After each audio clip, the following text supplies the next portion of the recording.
Do you want to extend the life of your shingle roof? Here's how. Start by inspecting your roof every spring and fall. Look for cracked or curled shingles and replace any missing ones. Next, clear your gutters every season. Clogged gutters can cause leaks and other serious issues. Keep trees trimmed at least 6 feet away from your roof to prevent damage and excess debris. Regularly remove leaves and dirt from the roof surface, but skip the pressure washer. Too much force can damage shingles. Flashing is key to leak prevention, so check for rust, cracks, or gaps.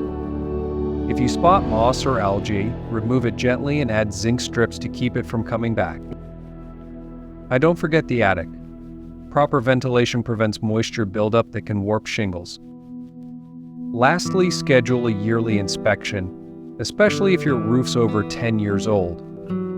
Keep these tips in mind and your shingle roof will stay in great shape for years. SHERAK, your trusted contractor in roofing and siding, call us now and get a free quote instantly.